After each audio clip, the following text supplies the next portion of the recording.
डकैती, फिरौती, बलात्कार, दंगे, फसाद, हर चीज पूरे उत्तर प्रदेश में होने लगी थी। ये सभी ने देखा। भारतीय जनता पार्टी और समाजवादी पार्टी ये मिल करके दंगे फसाद करा कि 300 करोड़ खाली विज्ञापन में जा रहा है, और वो भी अखबारों के विज्ञापन पे। एनकाउंटर तो हो ही जाता, घर भी तोड़ दिया जाता, बुलडोजर चला दिया था, पूरे खानदान के लोगों को उठा करके ला करके सड़क पे गाड़ी पलटा करके और उनको मरवाने का काम हो चुका होता। ये उनके साथ जरा सी कोई बात मुखर होकर के कह देता है, उसको मार दिया जाता है।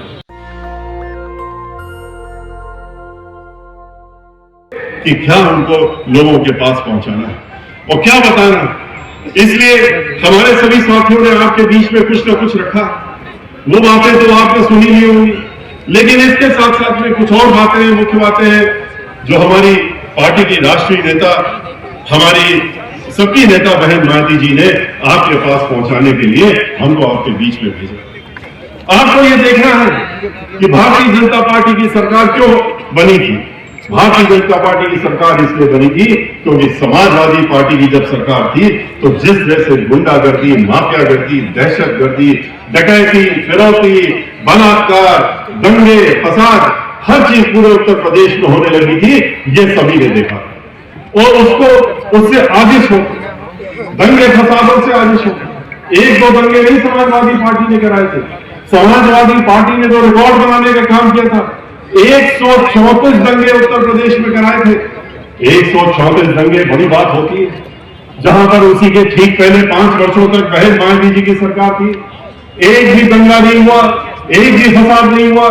तो ये सोचने की बात है कि ये दंगे क्यों हुए, और इससे साफ जाहिर हो जाता है कि दंगे होते नहीं है, दंगे कराए जाते हैं। और कराता कौन है? भारतीय जनता पार्टी और समाजवादी पार्टी ये मिल करके दंगे फसाद कराते हैं।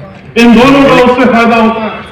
ये दोनों मिले रहते हैं, चुनाव के समय खास तौर से मिल जाते हैं, चुनाव के पहले मिल जाते हैं, ऐसे ऐसे बातें करेंगे, ऐसे ऐसे अल्फाज करेंगे एक दूसरे के बारे में जिससे लोग भड़के, और भड़कने के बाद इनकी उल्लू सीधा होना शुरू हो। लेकिन अब लोग समझ चुके हैं इनको, इनकी असलियत जान चुके हैं। ये भी जान चुके हैं कि चाहे वो भारतीय जनता पार्टी हो, समाजवादी पार्टी हो, ये एक ही सिक्के के दो पहलू हैं, ये सबको मालूम हो चुका है। अगर ऐसा नहीं था तो 2003 में बहुजन समाज पार्टी की सरकार चल रही थी, उससे 37 एमएलए तोड़ करके और उसके बाद समाजवादी पार्टी में मिलाने का काम किसने किया था? भारतीय जनता पार्टी ने किया। भारतीय जनता पार्टी के तत्कालीन अध्यक्ष थे, उन्होंने एक आदेश दिया और उसके तहत 37 एमएलए हम लोगों की पार्टी के ले जाकर के मिलाने का काम किया था, और तब उनकी सरकार बन पाई थी कांग्रेस के समर्थन से, और उस सरकार को चलाने का काम किया। उसके बाद लोगों ने देखा कि किस तरह की सरकार चली। वो बात दूसरी है कि उनके जो 37 एमएलए वो लेकर के गए थे गैर कानूनी आदेश से, उसको माननीय उच्च न्यायालय ने भी और सर्वोच्च न्यायालय की पूर्ण पीठ ने भी 5 जजेस ने उसको गैर संवैधानिक घोषित किया था। वो इनकी तरफ से ठीक है, पूरे देश के बड़े बड़े वकील इन्होंने खड़े कर दिए थे, 37 वकील 37 विधायकों के लिए खड़े किए थे, लेकिन बहुजन समाज पार्टी ने और हमारी मुखिया ने हमारे ऊपर विश्वास करके हमको अकेले उनके मुकाबले में खड़ा किया था, और अंततः जीत हम लोगों की हुई थी। और माननीय सर्वोच्च न्यायालय ने अपने निर्णय में कहा था कि यह सरकार बनाने का उतावलापन इसमें नजर आता है, और बिल्कुल गैर संवैधानिक आदेश जारी किया था।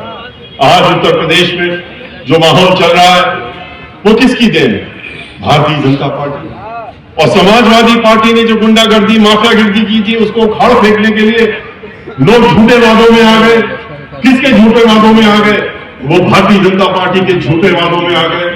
और भारतीय जनता पार्टी ने क्या किया? भारतीय जनता पार्टी की आज की सरकार में कौन सी उपलब्धि है? एक उपलब्धि छोड़ दीजिए कि अखबारों में बहुत बड़ी उपलब्धि है। आज का भी अखबार हम देख रहे थे, 4 पूरे के पूरे पन्ने माननीय मुख्यमंत्री जी की फोटो के साथ में और तरह तरह के वादों के साथ में, तरह तरह की चीजों के बारे में कह करके, जिसमें से एक भी काम नहीं हुआ उत्तर प्रदेश में, उसको लेकर के 4 पन्ने भरे हुए थे। और 4 पन्नों के बाद जब आगे जाइए फिर उनकी तस्वीर के अलावा आपको कुछ और नहीं दिखेगा, कोई काम नहीं दिखेगा, सिर्फ मुख्यमंत्री जी का चेहरा दिखेगा आपको। और वो चेहरा भी क्यों दिखाया जाता है? उसके लिए 300 करोड़ रुपया महीना खर्चा हो रहा है। 300 करोड़ तो आरटीआई की दरखास्त में निकला कि 300 करोड़ खाली विज्ञापन में जा रहा है, और वो भी अखबारों के विज्ञापन पे। जो टीवी और टेलीविजन में दिखाया जा रहा है वो तो उससे कहीं ज्यादा करोड़ों में है। ये 300 करोड़ रुपए खर्च करके बताया जा रहा है कि बड़े अच्छे मुख्यमंत्री हैं, बड़ा अच्छा काम चल रहा है और बड़े उपयोगी मुख्यमंत्री हैं। क्या उपयोग है?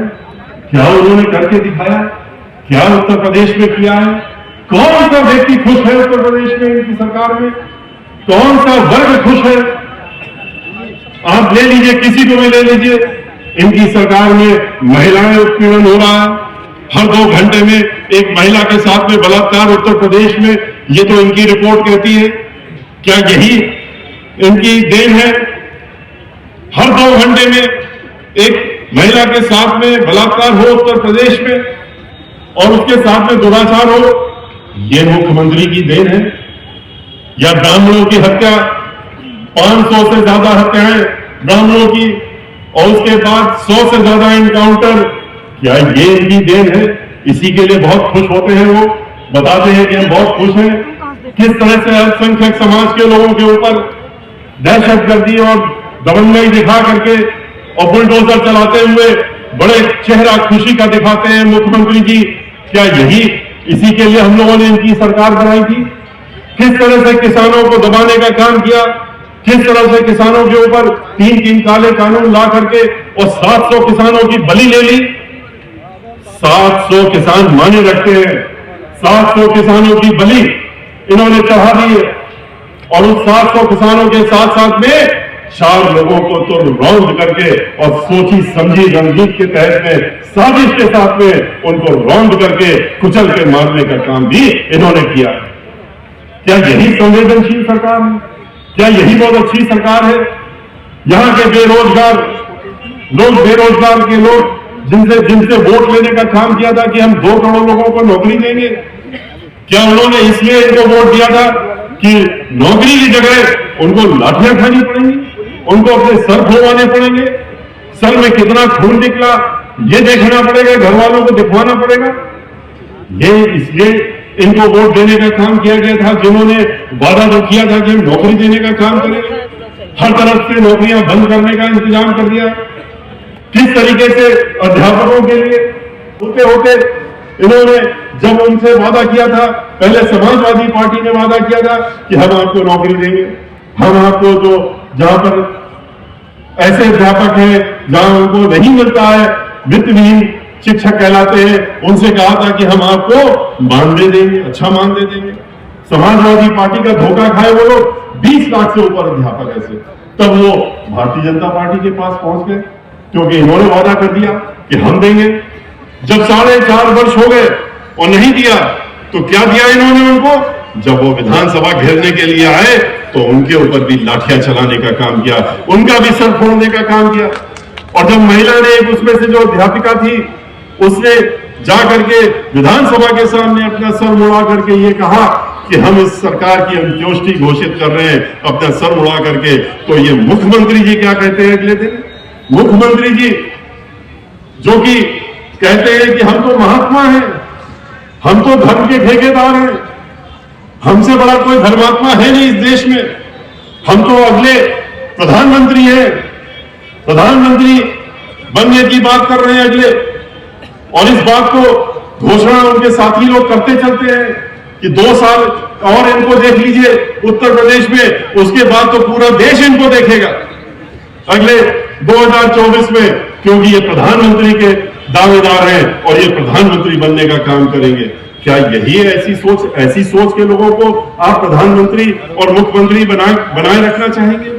जो लोग ये कहते हैं उस अध्यापिका के बारे में, जब उसके बारे में मीडिया के लोगों ने पूछा कि आप क्या कहते हैं इसके बारे में जो उसने सर मुड़ा लिया, तो उन्होंने क्या जवाब दिया? उन्होंने कहा कि ये अध्यापक लोग जो हैं ये पिछले जन्म के पापी हैं, इन्होंने पिछले जन्म में पाप किए थे और चूंकि पाप किए थे इसीलिए इस जन्म में अध्यापक बने हैं, और अध्यापक बने हैं तो इनको तो भुगतना ही पड़ेगा, पिछले जन्म के पाप को तो भुगतना ही पड़ेगा। और इसलिए इनको अगर लाठियां पड़ रही हैं, इनके साथ में इस तरह का व्यवहार हो रहा है तो इसके लिए ये हकदार है और इनको मिलना चाहिए। अध्यापकों के लिए ऐसी बात करना जो कि हम लोगों को पढ़ाने का काम करते हैं, जो हमारे गुरु होते हैं, जिन्होंने हमको पढ़ा लिखा के हम लोगों को सबको बड़ा किया है, और उनके बारे में ऐसी सोच रखना, ये क्या एक जिसको कि हम लोग कहते हैं कि ये तो योगी है, ये तो महात्मा है, ये तो धर्मात्मा है, ये तो पीले वस्त्र पहनते हैं, ये तो गेरुआ वस्त्र पहनते हैं और इसलिए आप इनके सामने नतमस्तक हो जाइए। ये राजा नहीं, ये महाराजा हैं। ये तो कहलाते भी अपने को महाराज हैं और ये महाराज, इनके आप सामने नतमस्तक हो जाइए। और क्या ऐसे ही लोगों के सामने नतमस्तक होने की जरूरत है लोगों को? क्या ब्राह्मणों के ऊपर जो हो रहा है किसी से छुपा नहीं है? क्या किस तरह से लोगों को आपस में लड़ाने का काम हो रहा है किसी से छुपा नहीं है? कैसे जात पात की बात हो रही है देखा नहीं लोगों ने? किस तरह से एक जाति विशेष को लेकर के खाली उनको समझ में आता है कि बस यही उत्तर प्रदेश के जाति विशेष के लोग जिसके वो खुद हैं, यही लोग को इस प्रदेश में चलना चाहिए, सबको चलना चाहिए। हमारी सरकार, हमारी पार्टी तो कहती है किसी भी जात के लोग हो, सब जन हिताय सब जन सुखाय की बात करते हैं और करते ही नहीं हम लोगों ने करके भी दिखाया 2007 में। इनकी तरह नहीं कि ये हमारे माफिया हैं, ये हमारे डॉन हैं, ये हमारे लोग हैं, इनको ये हमारे अपराधी हैं, इनके ऊपर पुलिस वालों को निर्देश कि इनकी तरफ आंख उठा के मत देखना वरना तुमको बाहर करने का काम करेंगे। अगर ऐसा नहीं था तो हाथरस में क्या हुआ? हाथरस में जिस लड़की के साथ में बलात्कार हुआ, दलित महिला के साथ में, दलित लड़की के साथ में, हम लोगों की बेटी के साथ में, उसके बाद क्या हुआ? उसके बाद मुख्यमंत्री जी खुद बैठ गए टेलीविजन खोल करके और अपना लैपटॉप लेकर के और मीडिया से फोटो भी खिंचवा रहे थे और कहा कि हम देख रहे हैं, और अपने जिलाधिकारी से कहा कि देखो हम देख रहे हैं और तुम्हें आदेश है कि इसका मृत शरीर भी इनके घर वालों को नहीं मिलना चाहिए। इनके घर वालों को क्यों नहीं मिलना चाहिए? क्योंकि इसमें जो लड़के हैं, जो लोग हैं, वो हमारे अपने हैं, हमारे लोग हैं, उनको बचाने की जिम्मेदारी हमारी है। ये तो ठीक उसी प्रकार की बात इन्होंने करी जैसे श्री मुलायम सिंह यादव जी ने जब वो मुख्यमंत्री थे तब कहा था मीडिया के लोगों से, जब उन्होंने कहा कि क्या हो रहा है आपके प्रदेश में, बलात्कार सत्र सुनने को मिल रहा है, क्या कहते हैं आप? उन्होंने कहा अरे तो यार इस प्रदेश में नौजवान बहुत हैं, लड़के हैं और लड़कों से तो गलती हो जाती है, उसमें ध्यान नहीं देना चाहिए। उनके बारे में उनका जो असली चेहरा है वो आपको जानने की जरूरत है। उसी हाथरस में अभी क्या हुआ? अभी 20 दिन पहले क्या हुआ? हाथरस में एक रेणु शर्मा नाम की महिला जो कि जिला पंचायत और उसकी पूर्व प्रमुख भी रह चुकी है, और चूंकि भारतीय जनता पार्टी के लोग उससे नाराज हो गए और वो ब्राह्मण थी। ब्राह्मणों को जैसे देखते ही इनका दिल जल जाता है, ब्राह्मणों का नाम सुनते ही इनको उलझन होने लगती है एकदम से कि ये क्या सुन रहे हैं। और वो महिला ब्राह्मण थी, इसलिए इन्होंने क्या किया, जैसे दलितों से घृणा वैसे ही ब्राह्मणों से घृणा, और उस महिला को इन्होंने जेल में भेजने का काम किया, गलत अपराध में लगा करके मुकदमा दर्ज करके। लेकिन उसके बाद बेल हो गई। जब बेल हो गई तो आदेश पहुंचा लखनऊ से कि बेल हो जाने दो लेकिन इसको बाहर नहीं आने देना। 15 दिन तक बेल हो जाने के बाद भी उस महिला को जेल से बाहर आने नहीं दिया गया। और कब आने दिया गया? जब रेणु शर्मा की मृत्यु हो गई जेल के अंदर, तब उसको मृत शरीर को ही जेल से बाहर लाने का काम इन लोगों की सरकार ने किया। ये उसी प्रकार से जैसे खुशी दुबे क्या अपराध था उसका? वो तो दूसरे जिले में रहती थी, वहां से शादी हो करके एक घर में पहुंची, 16.5 साल की लड़की, उसकी 2 दिन पहले शादी होती है, उसके हाथों की तो मेहंदी भी नहीं छूटी थी, और उसके बाद उसके पति का तो इनकाउंटर कर दिया, उसके और लोगों का इनकाउंटर कर दिया और सब कुछ कर दिया, लेकिन उस लड़की को भी नहीं बख्शा और 16.5 साल की लड़की को उठा ले गए, 10 दिन तक अज्ञात स्थानों पर रखा। क्या किया उसके साथ किसी को नहीं मालूम। उसके बाद उसको जेल में बंद करने का काम किया। आज 1.5 वर्ष हो गए, 29 जून 30 जून पिछले वर्ष की बात है, 1.5 वर्ष हो गए, लेकिन आज तक उसकी बेल नहीं होने दी है। झूठे फर्जी कागजात बना करके मुख्यमंत्री का सीधे सीधे निर्देश कि इसकी किसी भी हालत में इसको जेल से बाहर नहीं आना चाहिए। अगर आना है तो रेणु शर्मा की तरह ही इसका शरीर बाहर आना चाहिए। इस तरह की सोच इनकी है। किस तरीके से उत्तर प्रदेश में हर जिले में आपने देखा महिलाओं के साथ में कैसे पुलिस वालों के साथ के द्वारा अत्याचार कराने का काम कर रहे हैं। क्या यही हमारे जो बिजनेसमैन है, जो उद्योग वाले हैं, वो इनसे दुखी है? कौन खुश है? उनके ऊपर किस तरीके से अत्याचार हो रहे हैं उनको मालूम है। पहले नोटबंदी कर दी, जीएसटी कर दी, कारखाने बंद करा दिए, लोगों को बेरोजगार कर दिया और जिनका रोजगार था उसको भी खत्म करने का काम किया। और फिर जो छोटे मोटे रोजगार वाले थे उनका उत्पीड़न करने का काम। गोरखपुर में जहां के मुख्यमंत्री खुद हैं, वहां पर होटल के अंदर घुस करके, और एक कानपुर के उद्योगपति जो वहां पर गया था किसी काम से, होटल में घुस करके दरवाजा तोड़ करके रात के 12 बजे उसको गोली मारने का काम किया। उसी तरीके से जैसे बुंदेलखंड में महोबा में एक ब्राह्मण व्यापारी को उसकी गाड़ी में रोक करके आईपीएस अधिकारी ने गोली मारने का काम किया, और उसके बाद आज तक वो आईपीएस अधिकारी 1.5 वर्ष हो गए हैं और इनकी पकड़ में नहीं आ रहा। अगर कोई और होता 1.5 वर्ष तो छोड़िए, 1.5 दिन के अंदर एनकाउंटर तो हो ही जाता, घर भी तोड़ दिया जाता, बुलडोजर चला दिया था, पूरे खानदान के लोगों को उठा करके ला करके सड़क पे गाड़ी पलटा करके और उनको मरवाने का काम हो चुका होता ये उनके साथ में।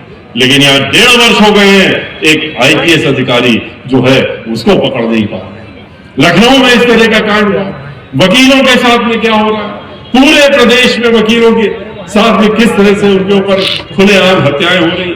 जरा सी कोई बात मुखर होकर के कह देता है उसको मार दिया जाता है। गोरखपुर जहां के मुख्यमंत्री हैं वहां के वरिष्ठ अधिवक्ता को गोली से मार दिया गया। क्यों? क्योंकि बड़े मुखर थे, सरकार के खिलाफ बोल देते थे, मुख्यमंत्री के खिलाफ बोल देते थे, इतनी हिम्मत, मार दिए गए। नेशनल दस्तक की आपसे गुजारिश है कि अगर इसको बचाना चाहते हैं तो नेशनल दस्तक को सब्सक्राइब करने के लिए रेड कलर के सब्सक्राइब बटन को दबाएं, फिर बेल आइकन की घंटी दबाएं। नेशनल दस्तक को बचाने के लिए बहुत जरूरी है कि हर खबर को शेयर करें, लाइक करें, कमेंट जरूर करें।